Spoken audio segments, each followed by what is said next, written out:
Hi everyone, कैसे हो लोग। आज के हमारे वीडियो के अंदर हम लोग डिस्कस कर रहे हैं मैथ्स की एक परफेक्ट रिवाइज्ड रोड मैप के बारे में।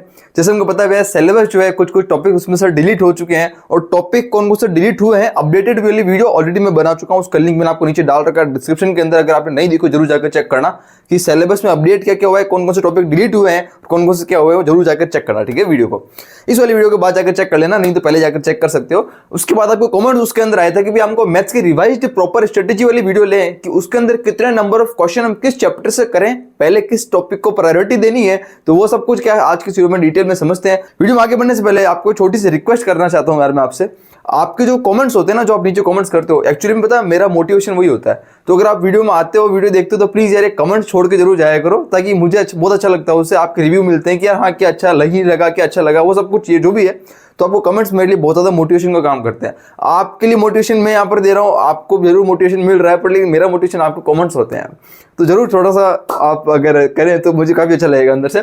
आज की वीडियो के अंदर क्या है, मैंने थोड़ा सा कुछ अलग आपके लिए स्पेशल काम किया। स्पेशल काम ये क्या है, मैंने कुछ जो प्रीवियस ईयर के जो आए हैं चैप्टर्स के अंदर से नंबर ऑफ क्वेश्चंस वो कुछ लिख दिया अप्रोक्सीमेटली। अलग अलग शिफ्ट के अंदर भी अलग अलग नंबर ऑफ क्वेश्चंस थे, पर लेकिन मैंने एवरेज लिख दिया कि लास्ट ईयर में से कितने साल में क्या क्या एक नंबर ऑफ क्वेश्चन से रिपीट हो रहे हैं। तो अपन ट्रेंड देखते हुए अंदाजा लगाते हैं कि आने वाले समय के अंदर उस चैप्टर से किसने आने की प्रोबेबिलिटी है। और डेफिनेटली हर साल होता यही है, इन चैप्टर्स का वेटेज भी ज्यादा रहता है। कैसा वो समझते हैं, देखो पहले अपन बात कर रहा हूं किसकी, वेक्टर अलजेब्रा की। ठीक है ना, वेक्टर अलजेब्रा के अंदर बात कर रहा हूं। यहाँ पर 2021 वाले चैप्टर्स हैं, ये 2022 के अंदर जो आए थे और जो 2023 में आए थे। ठीक है ना, कितने नंबर ऑफ क्वेश्चंस आए थे इस चैप्टर से, अलग अलग शिफ्ट में अलग अलग थे, पर एवरेज बात कर रहा हूं। अलजेब्रा की बात कर रहे हैं तो यहाँ पर क्या 3 क्वेश्चन थे अप्रोक्सीमेटली। 22 के अंदर 2 क्वेश्चन देखने को मिले थे और 23 के अंदर अप्रोक्सीमेटली 2 क्वेश्चन देखने को मिले थे। तो अपन ट्रेंड को देखते हुए ये मान के चलते हैं कि अपन एक्सपेक्ट कर रहे हैं क्या 2024 के अंदर भी अप्रोक्सीमेटली 2 क्वेश्चन ऐसे देखने को मिल सकते हैं। राइट, अंदाजा लगाते हैं। आगे बढ़ते से 3D ज्योमेट्री के अंदर सेम 2-3 क्वेश्चन मिलते हैं, तो यहाँ से अंदाजा लगा सकते हैं कि अप्रोक्सीमेटली 3 क्वेश्चन देखने को मिलते हैं। 3D ज्योमेट्री बेसिकली एक ऐसा चैप्टर है जो कि इजी भी है, पर लेकिन यहाँ पर क्या थोड़ा सा नंबर ऑफ फॉर्मुले ज्यादा है। बाकी देखा जाए तो चैप्टर इजी है, आराम से चीजों को हो सकता है, नंबर ऑफ क्वेश्चन प्रैक्टिस की जा सकती है, तो ज्यादा समझने में मुश्किल नहीं है, बस नंबर ऑफ फॉर्मुले ज्यादा है बस। ठीक है ना, बाकी चैप्टर आसान है। ठीक है, सीक्वेंस सीरीज की बात कर रहे हैं तो 2 क्वेश्चन 3 क्वेश्चन अप्रोक्सीमेटली 2 क्वेश्चन पर मान के चल लेते हैं, हो सकता है मिनिमम 2 क्वेश्चन ले लेते हैं। राइट, उसके बाद आगे बढ़ते हैं तो मैट्रिक्स डिटरमिनेंट चैप्टर भी इजी है, अप्रोक्सीमेटली 2 क्वेश्चन देखने को मिल जा रहे हैं ट्रेंड के अकॉर्डिंग 2 क्वेश्चन, और यहाँ पर देखा गया 2 क्वेश्चन तो मिनिमम आते ही हैं चैप्टर से। ठीक है, ट्रिग्नोमेट्री की बात करते हैं 2-2-1 अपन 1 क्वेश्चन ही लेकर चलेंगे ट्रिग्नोमेट्री का, कभी कभी तो आता भी नहीं है। स्टैटिस्टिक्स एंड प्रोबेबिलिटी की बात करते हैं 2-2-2 भैया 2 चैप्टर से यहाँ पे स्टैटिस्टिक्स एंड प्रोबेबिलिटी। आपने देखा होगा मैथ्स के अंदर जो अपडेट वाला सिलेबस है, मैं आपको अपडेट भी अगर बताऊं तो साथ के अंदर अपडेट के अंदर स्टैटिस्टिक्स के अंदर कुछ अपडेट नहीं है। प्रोबेबिलिटी के अंदर बर्नौली ट्रायल और बर्नौली थ्योरम जो है वो टॉपिक डिलीट हो गया था, वो मैंने वीडियो में एक्सप्लेन कर दिया था आपको। इन दोनों में 2-2 क्वेश्चन, तो हिसाब से अपन 2 क्वेश्चन देखने को चलते हैं। हो सकता है मे बी प्रोबेबिलिटी से दोनों क्वेश्चन आ जाए, स्टैटिस्टिक्स से एक भी क्वेश्चन ना आए, या फिर एक यहाँ से है एक यहाँ से है, तो ये कुछ थोड़ा सा ऊपर नीचे हो सकता है। पर यह कि एक क्वेश्चन प्रोबेबिलिटी से आना फिक्स है। ठीक है, हमारे पास पता है आपको हाइट एंड डिस्टेंस जो चैप्टर रिमूव हो चुका है, मैथमेटिकल रीजनिंग चैप्टर रिमूव हो चुका है। ठीक है, मैथमेटिकल इंडक्शन तो खैर क्वेश्चन उससे आते नहीं थे, तो ये बहुत बड़ी चीज है जो आपको लास्ट वाली वीडियो में पता चला होगा कि मैथमेटिकल रीजनिंग जहां से एक क्वेश्चन आना फिक्स होता था, कौन सा MR मैथमेटिकल रीजनिंग, एक क्वेश्चन आना फिक्स होता था, चैप्टर हटा दिया है। हाइट एंड डिस्टेंस से एक क्वेश्चन आना फिक्स होता था, चैप्टर हटा दिया। तो मेरे हमारे जो 8 मार्क्स का क्या नुकसान हो गया है। ये चैप्टर इजी हुआ करते थे तो हर कोई यहाँ से क्या अच्छा खासा स्कोर कर पा रहा था, पर लेकिन क्या अगर इनको रिमूव कर दिया गया जेईई के सिलेबस से, तो ये काफी एक थोड़ी चौंकाने वाली बात थी। पर लेकिन ऐसा कुछ नहीं हुआ कि जो भी सब कुछ हुआ ना सबके लिए हुआ है, हमारे लिए अकेले के लिए नहीं हुआ। ठीक है, मेरे लिए आपके लिए अकेले के लिए नहीं हुआ, सबके लिए हुआ है। तो लेवल तो वही रहने वाला है। ठीक है ना, सबको पढ़ना तो वही है, जो नहीं पढ़ना तो सबको नहीं पढ़ना, पढ़ना तो सबको पढ़ना है। ठीक है, तो घबराने वाली जरूरत नहीं। आगे बढ़ते हैं अपन binomial theorem BT। Binomial theorem के 2-2-2 का ट्रेंड देखें तो अपन 2 क्वेश्चन यहाँ से एक बार ले लेते हैं। मे भी अपन इसको एक भी कर सकते हैं, बाइनोमियल के अंदर फिक्स नहीं है एक क्वेश्चन ही आ जाए, अपन इसको मिनिमम बात करते हैं हर चीज के अंदर। ठीक है, लिमिट कंटिन्यूटी डिफरेंशिएबिलिटी, इसमें याद रखना आपको क्लास 12 के अंदर जो डिफरेंशिएशन वाला चैप्टर है वो कर लेना है। आपने देखा होगा मैथ्स के सिलेबस वाली जो वीडियो है उसके अंदर मैंने सिलेबस में जो अपडेट हुआ है इसके अंदर क्लास 12 के अंदर डिफरेंशिएशन के अंदर ये थ्योरम थी ना, रोल्स थ्योरम और LMVT Lagrange's mean value theorem, जो कि बोर्ड पॉइंट ऑफ व्यू से काफी इंपॉर्टेंट थी, उसको रिमूव कर दिया गया है जेईई से। उसके अलावा बाकी पूरा चैप्टर हमको करना है, डिफरेंशिएशन की जितनी भी चीजें हैं मेथड वो करना है। उसके साथ साथ हमारे पास है एप्लीकेशन ऑफ डेरिवेटिव, उसके अंदर से टेंजेंट्स एंड नॉर्मल वाला पोर्शन पूरा डिलीट कर दिया गया है। तो टेंजेंट नॉर्मल के अलावा बाकी जो भी चीजें हैं, मैक्सिमा मिनिमा, बाकी अप्रोक्सीमेशन, बहुत सारी चीजें अलग अलग जो थी वो आपको यहाँ पर कर लेना है। तो यहाँ पर चैप्टर से बात करूं तो 4-4-3 के अकॉर्डिंग अपन क्या 3 का यहाँ पर क्राइटेरिया ले लेते हैं कि मिनिमम 3 क्वेश्चन यहाँ पर आने के चांसेस हो सकते हैं। राइट, आगे बढ़ते हैं। PNC परमुटेशन कॉम्बिनेशन थोड़ा सा आपको बोलूंगा कि चैप्टर को अगर आप लास्ट में करें तो अच्छा है, ज्यादा से कुछ चांस है नहीं, एक क्वेश्चन आने के चांस होते हैं इससे, ठीक है ना, वो थोड़ा टाइम भी लगेगा इसको, तो इसको आप लास्ट में देखें PNC परमुटेशन कॉम्बिनेशन को। इंटीग्रल कैलकुलस में चैप्टर ऐसा है कि अगर आप इसको कर सको तो बहुत बढ़िया है। इंटीग्रल कैलकुलस के अंदर रिमूव जो होता है वो होता है लिमिट एज ए सम, बहुत एक जो हार्ड वाला टॉपिक था इंटीग्रेशन के अंदर, limit as a sum, integration N tends to infinity वगैरह बहुत सारे एक अलग पैटर्न हार्ड वाला टॉपिक था, वो यहाँ पर डिलीट हो गया, वहां से क्वेश्चन नहीं आएगा। बट लेकिन आप ट्राई करो, अगर आप कैलकुलस पे थोड़ा सा इंटरेस्ट अगर आपका है, तो थोड़ा सा अच्छा लगता है इंटीग्रेशन हमको, तो ध्यान रखना डिफाइनेट इंटीग्रेशन की प्रॉपर्टीज काफी इंपॉर्टेंट है। तो प्रॉपर्टीज और डिफाइनेट इंटीग्रेशन से यहाँ पे क्वेश्चन हमेशा आता है, फिक्स एक क्वेश्चन तो आता ही आता है। तो यहाँ से ओवरऑल मिलाकर देखें तो 4-3 के हिसाब से अपन 3 क्वेश्चन यहाँ से मान लेते हैं। आगे बढ़ते हैं, डिफरेंशियल इक्वेशन से एक क्वेश्चन हमेशा आता है, फिक्स 100% फिक्स है, एक क्वेश्चन हमेशा आता ही आता है। Complex number and quadratic equation, CN and quadratic equation, 2 chapter है, इसके अंदर एक क्वेश्चन से 2 क्वेश्चन का ट्रेंड हमेशा यहाँ पर बन जाता है, ठीक है, 2 क्वेश्चन यहाँ से ले लेते हैं। Next is set solution function, एक क्वेश्चन का ट्रेंड ही बन जाता है, एक क्वेश्चन यहाँ से ले लेते हैं। इट इज कोऑर्डिनेट ज्योमेट्री, इसके अंदर 3 चीज है, straight line, circle and conic section. तो अभी 3 चीजों की जब बात करते हैं तो यहाँ पर बहुत सारे टॉपिक्स रिमूव हुए हैं, आप वीडियो जरूर जाकर चेक करना, उसके अंदर पता चलेगा आपको। स्ट्रेट लाइन के अंदर से, सर्कल और कॉनिक सेक्शन के अंदर से काफी सारे टॉपिक जो है डिलीट हो चुके हैं, उसके बाद ही हमको ध्यान से तैयारी करनी है। और इस चैप्टर से अगर आप पढ़ रहे हो इसको जानना कि आप 3-2-4 अगर हिसाब करें तो मैं एक एवरेज मान लेता हूं कि आप 3 क्वेश्चन यहाँ से आने के चांसेस होंगे। तो अगर मार्क्स में देखें तो यहाँ हिसाब से देखें तो कितने हमको 8 मार्क्स यहाँ से मिल रहे हैं 2 क्वेश्चन के हिसाब से, एक क्वेश्चन में 4 नंबर का है, तो आप मल्टीप्लाई बाय 4 आपको करना है, नेगेटिव मार्किंग -1 होती है, हमेशा याद रखना। 3 के हिसाब से अगर देखें तो कितना हो गया हमारे पास, यहाँ पर 12 मार्क्स हो जाता है। 2 के हिसाब से देखो तो यहाँ पर क्या 8 मार्क्स हो जाता है, यहाँ पर के साथ 8 मार्क्स हो जाता है, यहाँ पर देखो तो कितना 4 मार्क्स हो जाता है। तो अगर इन सबको कैलकुलेट करो यहाँ तक, तो ये इन सबको जो आपका सम है ना, आई थिंक मेरे हिसाब से 40 के आसपास आ रहा होगा, 8 या 24, 28 और 12, हमारे पास 40 यहाँ पर आ रहा है। तो अप्रोक्सीमेटली अगर ध्यान देते हुए इनको करने के हिसाब से हम क्या करते हैं, कुल मिलाकर 10 क्वेश्चंस का टारगेट पूरा कर लेंगे। मे भी शायद आपको ये दिख नहीं रहा होगा, मैं आपको मिटा के यहाँ लिख देता हूँ फिर से, आई थिंक वो बोर्ड के बाहर जा रहा होगा तो दिख नहीं रहा होगा आपको। मैंने लिखा है जो यहाँ पर ये लिखा है कि ये जो चैप्टर्स है ना, ये जो ओनली इतना चैप्टर्स है, इन सबका सम जो है ना वो अप्रोक्सीमेटली 40 मार्क्स आपके लिए आ रहा होगा। 40 मार्क्स का मतलब क्या हो, यहाँ पर 10 क्वेश्चन हो गए, कितने हुए 10 क्वेश्चंस आपको यहां से देखने को मिल जाते हैं इस सीरीज से ओके। 40 मार्क्स का पूरा कवर कर लेता है, और इतना कवर करने का मतलब होता है कि आप जेईई पेपर 2 के अंदर 99.9% के हकदार बन जाते हो। इस चीज की गारंटी मैं आपको दे रहा हूं। आपने 10 क्वेश्चन मिनिमम अटेम्प्ट करने हैं, इस चीज का टारगेट तो रखना ही है। अब यार टारगेट में 10 का नहीं बोल रहा हूं, 10 का मतलब मैं कह रहा हूं कि 99% आ जाते हैं 10 से, हमको टारगेट बड़ा रखना पड़ेगा। जैसे मैंने लास्ट वीडियो के अंदर बात भी की थी, हमारा टारगेट मिनिमम होना चाहिए 15 क्वेश्चन का। 15 क्वेश्चन से कम टारगेट मत रखना, मैं पहले आपको बताया था। टारगेट बड़ा रखेंगे ना तब जाकर कुछ बड़ा अचीव कर पाएंगे भैया। छोटा रखेंगे टारगेट तो छोटा अचीव होगा, बड़ा टारगेट रखेंगे तो बड़ा अचीव होगा। बिल्कुल डायरेक्टली प्रोपोर्शनल है टारगेट, बिल्कुल रिजल्ट के। तो बड़ा टारगेट होना चाहिए। मैं सबको कह रहा हूं आपको मिनिमम 15 क्वेश्चन का टारगेट रखना। मैं आपको आपको कोई भी कह दे कि आपको 2 क्वेश्चन अटेम्प्ट कर लो या 3 क्वेश्चन अटेम्प्ट करने से 99% आ जाएंगे, 5 क्वेश्चन आ जाएंगे, 7-8 क्वेश्चन आ जाएंगे, नहीं आने वाले। मेरी बात मानो, थोड़ा सा भी विश्वास करते ना यार भैया। लास्ट 2 या 3 साल का एक्सपीरियंस है बिल्कुल, और बहुत सारे बच्चे निकले हैं। तो मैं अब बता रहा हूं आपको, टारगेट बना रखना है आपको, टारगेट बना रखना। एग्जाम में जो भी होगा देखा जाएगा। एग्जाम में भले आप टारगेट आपने 15 कर लिया, एग्जाम के 10 क्वेश्चन आपको आए पर आप 10 के 10 एकदम करेक्ट सही करके आए, आपके 99.9% इवन 100% भी आ सकते हैं। इस चीज की गारंटी मैं देता हूं आपको, यहां खड़ा होकर बोल रहा हूं एकदम वीडियो के सामने, राइट। तो इसलिए टारगेट बना रखना हमेशा। 15 क्वेश्चन का टारगेट मिनिमम रखो, 10 या 5 का या 2 या 3 का नहीं रखना। कोई भी बोले मत मानना इस चीज को, ठीक है ना। 15 क्वेश्चन का टारगेट रखना ही रखना है, याद रखना, ठीक है। तो इतना अगर कर लेते तो आपके यहाँ पर एक अच्छा खासा अपने आप को एक सेफ जोन में लेकर आ जाओगे। इसलिए आपके 99 से ऊपर परसेंटाइल तो फिक्स हो ही गए, वो कोई आपको रोक ही नहीं सकता। आपको थोड़ा सा 2-3 क्वेश्चन की एफर्ट और मारनी बस, और कुछ नहीं करना है। देखो अब क्या है ना, स्टैटिस्टिक्स प्रोबेबिलिटी की अगर बात करते हो तो यहाँ से क्या अप्रोक्सीमेटली 2 क्वेश्चन का ट्रेंड के हिसाब से 2 क्वेश्चन देखने को मिलता है। तो 8 मार्क्स ही हो जाता है। यहाँ पर क्या है 4 मार्क्स हो जाते हैं, यहाँ हिसाब से 12 मार्क्स हो जाते हैं, यहाँ पर कितना है 4 हो जाते हैं, फिर आप इस क्या 12 मार्क्स, फिर आप इस कितना है 4 मार्क्स, फिर आप इस कितना 8 मार्क्स, फिर आप इस कितना है 4 मार्क्स, और फिर आप इस कितना है 12 मार्क्स अप्रोक्सीमेटली। तो ये थोड़ा नीचे वाले चैप्टर्स है ना, ये चैप्टर्स है, ये थोड़ा सा हो सकता है यहाँ तक कुछ आपको थोड़ी सी प्रॉब्लम आए, दिक्कत है, इनको करने में थोड़ा सा टाइम टेकिंग भी है, और कुछ इंटरेस्ट भी थोड़ा सा हो सकता है किसी किसी का ना हो इन चैप्टर्स के अंदर। इनको थोड़ा सा बाद में कवर कर सकते हो, पर लेकिन ये जो चैप्टर्स होते हैं ना यार, यहाँ तक ये चैप्टर्स आपके लिए गोल्डन है, गोल्ड है ना, ओल्ड इज गोल्ड। वैसे ये चैप्टर आपके लिए गोल्ड है। इन चैप्टर्स को करने का मतलब ये है कि आपकी AIR1 कोई रोक ही नहीं सकता है जेईई पेपर 2 के अंदर। अगर आप पेपर नंबर 1 की तैयारी कर रहे हो ना, उसके लिए भी सेम इक्वली इंपॉर्टेंट है। पेपर नंबर 1 और 2 का लेवल सेम ही रहता है भैया। वो चैप्टर्स इंपॉर्टेंट चैप्टर्स है, वो भी इंपॉर्टेंट वही रहते हैं जो वहां है और वो यहाँ पर है। कोई डिफरेंस नहीं है, 19-20 का डिफरेंस है बस, बाकी डिफरेंस ही नहीं। तो याद ये रखना है हमको ठीक है ना। अच्छा, इसके अंदर एक और चीज बता रहा था मैं आपको कि वेक्टर अलजेब्रा के अंदर जो टॉपिक्स डिलीट हुए थे वो वेक्टर अलजेब्रा के अंदर अधिकतर जो चीजें वही है। वेक्टर अलजेब्रा के अंदर ओनली वेक्टर ट्रिपल प्रोडक्ट और scalar triple product STP and VTP delete हुआ था, वो सब मैंने आपको वीडियो में एक्सप्लेन किया है। और 3D ज्योमेट्री के अंदर जो इंपॉर्टेंट टॉपिक था प्लेन, वो पूरा प्लेन ही गायब कर दिया है सिलेबस के अंदर से। तो आप ओनली आपको लाइन वाले क्वेश्चंस आएंगे। तो यानी इस 3D चैप्टर जो है वो ओनली पूरा फॉर्मुला बेस्ड है। फॉर्मुला बेस्ड के अंदर आपको लाइन वाले फॉर्मुले अगर अच्छे से कर लेते हो तो क्वेश्चन लाइन के ऊपर ही आ जाएंगे। तो आप कितना ज्यादा सिंपल हो गया आपके लिए।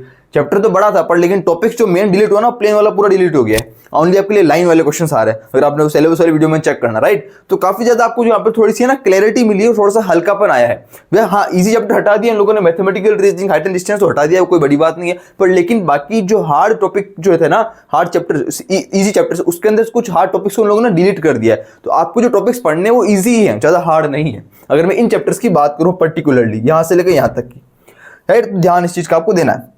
लिमिट, कंटिन्यूटी एंड डिफरेंशिएबिलिटी के अंदर याद रखना आपको, सिंपल मैंने बोला था एप्लीकेशन ऑफ डेरिवेटिव वाले क्वेश्चन थोड़ा सा अच्छे से फोकस करना, राइट। बाइनोमियल थ्योरी के इन लोगों ने प्रॉपर्टीज ऑफ कोफिशिएंट, जो बाइनोमियल कोफिशिएंट की प्रॉपर्टीज हटा दी है, पर लेकिन हमको सिंपल बेसिक बाइनोमियल थ्योरम के बेसिक थोड़े से क्लियर कर लेने, अगर पॉसिबल होगा तो हम यहाँ पर एक क्वेश्चन अटेम्प्ट कर पाएंगे, ठीक है ना। ध्यान रखना आपको स्टैटिस्टिक्स आपको पूरा करना है, प्रोबेबिलिटी आपको पूरा करना ही है। प्रोबेबिलिटी के अंदर से इन लोगों ने बर्नौली थ्योरम और बर्नौली ट्रायल यहाँ पर हटा दिया है, उसके अलावा बाकी आपको पूरा देख लेना है। ट्रिग्नोमेट्री के बेसिक फॉर्मुलेज वगैरह हैं, पूरा चैप्टर है, बेसिक चीजें हैं। फॉर्मुले अगर याद रखना, फॉर्मुले बेस्ड क्वेश्चन आता है, पिछले साल भी फॉर्मुला बेस्ड क्वेश्चन आया था। डायरेक्ट फॉर्मुला पुट करो और आंसर निकालो। फॉर्मुले फिंगर टिप्स के ऊपर याद होने पे बहुत जरूरी है, याद रखना, ठीक है भाई। इतना कुछ क्लियर होने के बाद मुझे लगता है आपको सब कुछ यहाँ तक कर लोगे। अच्छा, सीक्वेंस सीरीज के अंदर ध्यान रखना है। सीक्वेंस सीरीज के अंदर कुछ ही बता दूं आपको, वैसे मैं डिटेल में वीडियो और लेकर आ जाऊंगा। अगर आप बोलोगे तो मुझे और अच्छे से आप हर एक टॉपिक को लिखकर बताओ, हर एक चैप्टर के अंदर टॉपिक को लिखकर बताओ, तो भी मैं आपको लेकर आ जाऊंगा, कोई बड़ी बात नहीं है।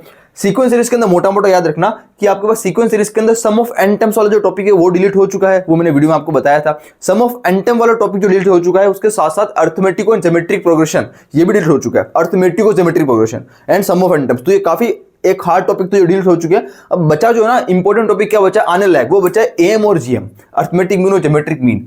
यहां पर क्या है, एएम और जीएम। इसका मतलब यह सिंपल सी बात है, एएम जीएम से तो क्वेश्चन आना 100% गारंटी है, क्योंकि आने लायक यही टॉपिक बचा है बस। बेसिक या तो अर्थमेटिक प्रोग्रेशन या फिर ज्योमेट्रिक प्रोग्रेशन, एपीजीपी से बेसिक जो भी चीजें हैं, सम ऑफ एन टर्म्स वगैरह वो सब, तो मतलब जो हमारे पास टोटल एपी का सम निकालो या जीपी का सम निकालो, कॉमन रेशियो, कॉमन डिफरेंस निकालो, वो सब क्वेश्चन तो आ ही सकते हैं। इसके अलावा क्या आने लायक, AM and GM, arithmetic mean है, ज्योमेट्रिक मीन, ध्यान देंगे, ठीक है। तो ये क्या थोड़ा बेसिक मोटा मोटा हमारे पास थोड़ी दिमाग में क्लैरिटी आ रही है, ठीक है ना। बाकी मैट्रिक्स एंड डिटरमिनेंट्स के अंदर से लगभग चीजें वही है। एलिमेंट्री ट्रांसफॉर्मेशन यहाँ पर डिलीट हो चुका है, पर लेकिन मैट्रिक्स डिटरमिनेंट्स के अंदर जो एक मोटा मोटा अगर बात करें तो पूरा चैप्टर आपको थोड़ा सा पढ़ना है, देखना है, ठीक है ना। ट्रिग्नोमेट्री की मैंने बात कर ली है, वेक्टर की मैंने आपके लिए बात कर ली है, 3D की मुझे लगता है आपके बात कर ली, ओनली लाइंस के ऊपर आपको काम करना है। तो ये सब अच्छा मोटा मोटा आप लोग कर लेते हो। बाकी इन सब क्वेश्चंस के ऐसा कुछ डिलीट नहीं हुआ है, कैलकुलस के अंदर से ऐसा कुछ ज्यादा डिलीट नहीं हुआ है। ओनली सम ऑफ जो मैंने बोला था लिमिट एज ए सम, वो डिलीट हो चुका है। उसके अलावा अगर आपको याद कर रहे हो, इस चैप्टर को कर रहे हो, आपको क्या करना है, प्रॉपर्टीज कर लेनी, किसकी, डिफाइनाइट इंटीग्रेशन की प्रॉपर्टीज। क्लास 12 के अंदर जो चैप्टर है उसकी प्रॉपर्टीज वाले जो क्वेश्चन है वो आपको अच्छे से कर लेना, काफी इंपॉर्टेंट है। प्रॉपर्टीज वाला क्वेश्चन एक तो आता ही आता है, फिक्स 100% है। डिफरेंशियल इक्वेशन अगर कर रहे हो तो एक क्वेश्चन आपको करना only linear differential equation. Differential equation के अंदर जो डिलीट हुआ है वो हुआ है कौन सा, फॉर्मेशन ऑफ डिफरेंशियल इक्वेशन, वो तो डिलीट हो गया है। हमारे बच्चा कौन सा, लीनियर डिफरेंशियल इक्वेशन, जहां से हर साल क्वेश्चन आता है, हर साल क्वेश्चन अधिकतर देखा गया लीनियर डिफरेंशियल इक्वेशन से ही क्वेश्चन आता है। यानी आपको करना क्या है यहाँ पर, लीनियर डिफरेंशियल इक्वेशन LDE, ये क्वेश्चन आपको अच्छे से कर लेना है, जो कि आपकी चैप्टर की लास्ट वाली एक्सरसाइज है, अगर मैं एनसीईआरटी के हिसाब से बात करूं, राइट। जो भी मैं बोलता जा रहा हूं वो सब चीजें लिखते जाओ, बिना लिखे कुछ भी समझ में नहीं आएगा, लिखोगे तो दिमाग में अंदर जाता रहेगा, ठीक है ना। हर चीज को लिखो, हर चीज को डिटेल में पॉज करो, वीडियो को लिखो, पॉज करो और लिखो, ठीक है ना। बिना लिखे काम नहीं होगा। यहां तक की तो बात क्लियर है। सेट सिलेक्शन फंक्शन जो कुछ थ्योरेटिकल वाले चैप्टर्स है, ठीक है, तो इसको आप ऐसे लास्ट चैप्टर कर सकते हो। बाकी कोऑर्डिनेट ज्योमेट्री को देख रहे हो तो इसके अंदर आप straight line, circle, conic sections में जो आपको अच्छा लगता है वो आप यहां से उठाकर कर सकते हो। यहां से आने के क्वेश्चन, 3 क्वेश्चन आने के चांसेस है, ठीक है। तो ये सब कुछ क्या हमारे पास मोटा मोटा क्लियर है। इसकी चाहो तो भी आप फोटो वगैरह ले सकते हो, मेरे साथ ले लो, ठीक है, तो आपको फोटो इसकी भी मेरी दोस्त साथ में रह जाएगी, राइट। तो स्क्रीनशॉट वगैरह ले सकते हो। खैर अपन बढ़ते हैं आगे और चलते हैं कि भैया अब चीजों को पढ़ना कैसे, वो ध्यान दो ना। एक हमेशा रखना कि आपको मिनिमम क्या करना है, 100+ क्वेश्चंस करने ही करने, याद रखना, फ्रॉम ईच चैप्टर। 100+ क्वेश्चन में बात करो, आपको 100+ क्वेश्चन करने हैं फ्रॉम ईच चैप्टर। एक चैप्टर से आपको 100 क्वेश्चन करने ही करने, याद रखना, ये एक रूल बना लो। एक चैप्टर से आपको मिनिमम 100 क्वेश्चन करने ही करने हैं। किसी भी हालत में करना है, राइट। ये 2-3 चीजें फिक्स करनी है। और क्वेश्चन को करते समय क्या करना है वो बताता हूं मैं आपको। वैसे मैं लास्ट वाली वीडियो के अंदर डिस्कस कर चुका था, जो मैंने स्ट्रेटेजी वाली वीडियो बनाई थी पहले, पुरानी वाली मैथ्स वाली, उसमें बताया था मैंने कि जो भी मैथ्स आप कर रहे हो ना, तो उसके अंदर मैथ्स के अंदर पहले आपको क्या करना है, एनसीईआरटी किसी चैप्टर की वो क्लियर कर लेनी है। एनसीईआरटी की बात क्या करना है आपको, एनसीईआरटी के अंदर जो होगा आपको यहाँ पर क्या करना है, जितने भी सॉल्व्ड एग्जाम्पल है वो सब आपको क्लियर करने हैं, प्लस जितनी भी एक्सरसाइज है, सॉल्व एग्जाम्पल प्लस एक्सरसाइज दोनों आपको क्लियर करने, सारे एनसीईआरटी पहले हर एक चैप्टर की जो भी करोगे उसकी एनसीईआरटी क्लियर होना बहुत जरूरी है, क्योंकि एनसीईआरटी से डायरेक्ट क्वेश्चन रिपीट होते हैं वैल्यू चेंज करने के बाद, तो ये आपको अच्छे से ध्यान रखना है, ठीक है ना। उसके बाद क्या करोगे, एनसीईआरटी के बाद जो भी आपके पास नोट्स अवेलेबल है, तो आपको क्या करना है, नोट्स पढ़ने हैं, जेई के नोट्स है, आपको कोचिंग है तो कोचिंग के नोट्स रेफर कर सकते हो, और कोचिंग अगर नहीं है तो मैंने खुद के मेरे हैंड रिटन शॉर्ट नोट्स जो कि मैंने लास्ट ईयर भी दिए थे स्टूडेंट्स को, बच्चों को, मैंने हैंड रिटन शॉर्ट नोट्स मेरे खुद के डाल रखे, नीचे डिस्क्रिप्शन के अंदर पीडीएफ आपको मिल जाएगी, तो पीडीएफ आप जाकर चेक कर लेना, वो वहां से डाउनलोड कर लेना, नोट्स वगैरह आपको मिल जाएंगे। अगर आप नोट्स पढ़ोगे जेई के तो आपको थोड़ा और नंबर ऑफ फॉर्मुले अच्छे खासे शॉर्ट ट्रिक्स आपको वहां से मिल जाती है, ठीक है ना। एक तो होता है कि एनसीईआरटी बोर्ड लेवल के लिए होती है, ठीक है, तो बोर्ड लेवल के हिसाब से हमको थोड़ा नोट्स पढ़ेंगे जेई को, तो हमको थोड़ा सा अच्छा लगेगा, तो अच्छी चीजें समझ में आएगी, ठीक है। तो यहां पढ़ने के बाद आपको क्या करना है, नंबर ऑफ क्वेश्चन प्रैक्टिस करनी है। नंबर ऑफ क्वेश्चन प्रैक्टिस करने के लिए लेनी है आपको क्या, रेफरेंस बुक लेनी है। आपको क्या लेनी है, रेफरेंस बुक लेनी है फॉर जेई मैथ्स के लिए। बिना रेफरेंस बुक या बिना नंबर ऑफ क्वेश्चन के काम नहीं होगा। 100 क्वेश्चन कहां से लेकर आएंगे, एनसीईआरटी के अलावा 100 क्वेश्चन करना है भैया, 100 क्वेश्चन एनसीईआरटी की बात नहीं कर रहा हूं, एनसीईआरटी तो है ही, साथ में अलावा रेफरेंस बुक एक्स्ट्रा क्वेश्चन आपको 100 क्वेश्चन करना है।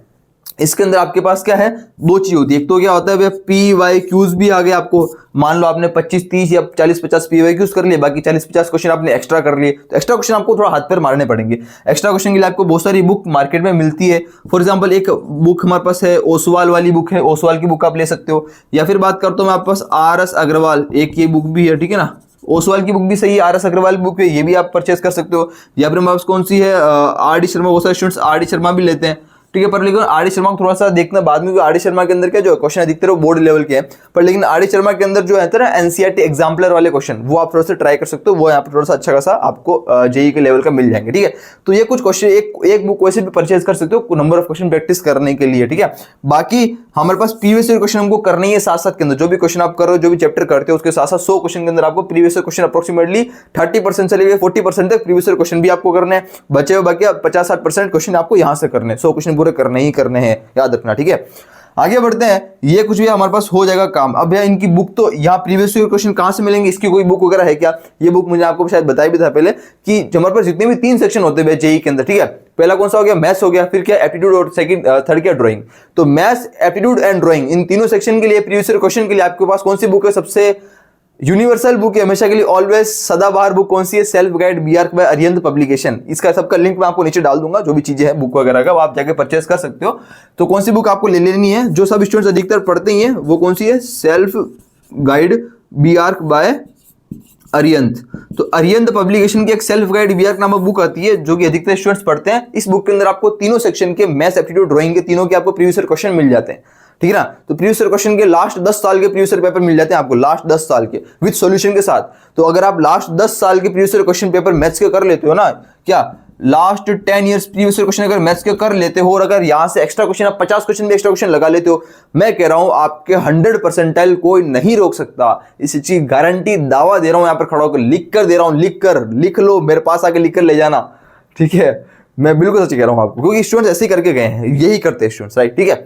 चलो यहां तक भी बात क्लियर है, और हमको 100 क्वेश्चन का टारगेट रखना है, याद रखना आपको, ठीक है। अच्छा, एक जो बहुत इंपॉर्टेंट टिप देना चाहूंगा आपको, वो ये कि जब भी आप एनसीईआरटी या कोई भी नोट्स पढ़ोगे, जो भी क्वेश्चन लगाओगे, तो इस क्वेश्चन को लगाते समय खुद के पास एक खाली कॉपी के ऊपर जब आप क्वेश्चन को सॉल्व करोगे ना, एक ऐसा पेपर या फिर एक ऐसी डायरी रखना छोटी सी, जिसके अंदर कुछ ऐसा कॉन्सेप्ट या फिर ऐसा इंपॉर्टेंट क्वेश्चन लिखते हैं कि ऐसा लगेगा कि आपको इन क्वेश्चन को मुझे फिर से दोबारा पढ़ना है, मतलब ऐसे रिवीजन के समय। तो उन क्वेश्चन को अलग से नोट्स बना लेना, मतलब खुद के 100 शॉर्ट नोट्स बनाना भी जरूरी है। आपके पास भले दूसरे के नोट्स है, जो मैंने आपको पीडीएफ दी वो भी है, पर लेकिन खुद के नोट्स भी आपको बनाना जरूरी है। उसके अंदर आप इंपॉर्टेंट क्वेश्चन को लिख सकोगे कि कौन कौन से इंपॉर्टेंट क्वेश्चन है, इंपॉर्टेंट ऐसा कोई कॉन्सेप्ट जो आपको लगा वो फिर से आपको पढ़ना है, या फिर आप भूल जाओगे उसको, तो थोड़ा लिख कर रखोगे ना, तो आपके खुद के नोट्स एज एंड मोमेंट्स के ऊपर, लास्ट मोमेंट के ऊपर उसको याद करने के लिए काम आएगा, रिवाइज करने के लिए काम आएगा।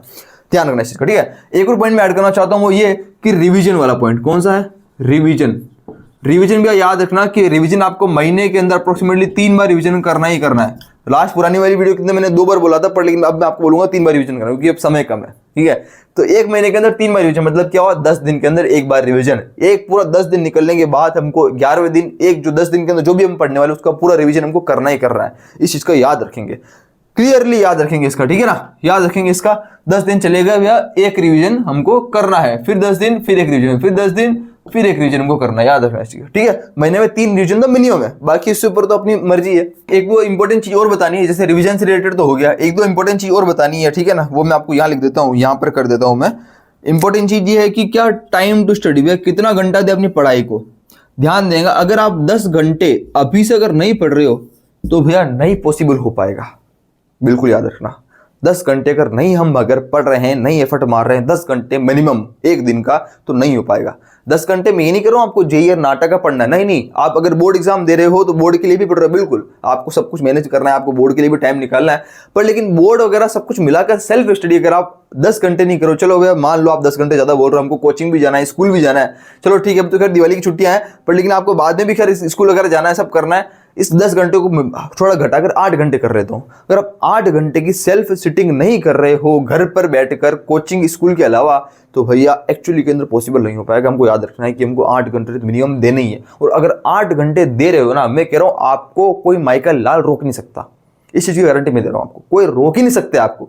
आप खुद चाहते हो भी नहीं रुक पाओगे अगर आप 8 घंटे दे रहे हो मिनिमम दिन के, सेल्फ खुद के ऊपर बैठकर कुर्सी और टेबल के ऊपर बैठकर पढ़ाई कर रहे हो 8 घंटे, कोई नहीं रोक सकता आपको, रोक ही नहीं सकता यार। घोड़े से भी तेज भाग जाओगे, देखना मैं नहीं कर रहा हूं, सबको चीर फाड़ के आगे निकल जाओगे। याद रखना 10+ आवर देना ही देने। अभी स्पेशली मैथमेटिक्स की बात करूं तो मैथ्स को कितना टाइम देना है, इस पूरे मैथ्स को मैं बोल रहा हूं दिन का अगर आप 1 से 1.5 घंटा दे देते हो, मैं बोल रहा हूं आपको, मैं आपसे मांग ही नहीं रहा हूं ज्यादा टाइम, मैं तो भी आपसे ओनली 1.5 घंटा मांग रहा हूं, आप 1.5 घंटा दे दो बस मिनिमम। उससे ऊपर आप भले 2, 2.5, 4 घंटे जो आपको देना हो दो, पर लेकिन मिनिमम आप 1.5 घंटा दे दो एक दिन का। 1.5 आवर्स, 1 घंटा 30 मिनट दे दो आप एक दिन का, काफी है, मोर देन इनफ है। अभी से, आज से जब आप वीडियो देख रहे हो, अगर आप अभी तक नहीं दे रहे थे इतना, तो देना शुरू कर दो, तो सब चीजें पॉसिबल है, एवरीथिंग इज पॉसिबल। आज से 1 महीने बाद जब लास्ट एक महीना बचेगा ना, जब दिसंबर जनवरी, उस समय मैं वीडियो बनाऊंगा, तो उस समय मैं आपको डेफिनेटली बोलूंगा कि आपको रोजाना के 3 घंटे 4 घंटे देने हैं। ये मैं आपको अभी से कह रहा हूं, बिकॉज उस समय 1 महीना रह जाएगा, और काफी सारे स्टूडेंट जो होंगे वो जनवरी के अंदर भी स्टार्ट करते हैं, महीने भर पहले भी स्टार्ट करते हैं, फिर तो बोलते हैं हमारे लिए क्या स्ट्रेटेजी हो, उनके लिए बात करेंगे भी आपको दिन के 4 घंटे देने।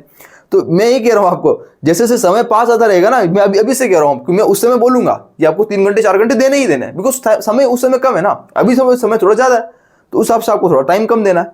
तो हर कुछ हमारे हाथ में है भैया, अगर जितना जल्दी स्टार्ट करेंगे ना, तो उतना ही आगे निकलेंगे, ये आपको क्लैरिटी दे रहा हूं। और ऐसी बात नहीं है जो महीने भर पहले स्टार्ट कर रहा है वो आगे नहीं निकल सकता, अगर वो ज्यादा समय देगा महीने भर बाद, तो डेफिनेटली वो भी आगे निकल जाएगा। इसलिए हमको थोड़ा ध्यान रखना है चीजों का, राइट। तो उम्मीद करता हूं यार ये सब कुछ था। बाकी मैं आपसे ज्यादा फिर से 3 प्रॉमिस देना चाहूंगा, तो आपकी चीजें प्लीज कमेंट सेक्शन में जाकर कमेंट करना। अगर वीडियो में यहां तक पहुंचो तो यार आप कुछ बड़ा करने वाले हो, इस चीज की तुम्हें गारंटी दे रहा हूं, ठीक है। 3 प्रॉमिस चाहता हूं आपसे। 3 प्रॉमिस कौन कौन से करने हैं वो ध्यान दो।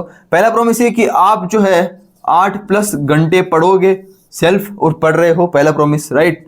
आप नीचे कमेंट सेक्शन में जाकर लिख देना 3 प्रॉमिस, या फिर ऑल 3 प्रॉमिस, या फिर डन करके कुछ भी लिख देना नीचे कि हाँ मैं प्रॉमिस करता हूं, मैं प्रॉमिस करती हूँ, तीनों जो रूल है फॉलो करूंगा, फॉलो करूंगी।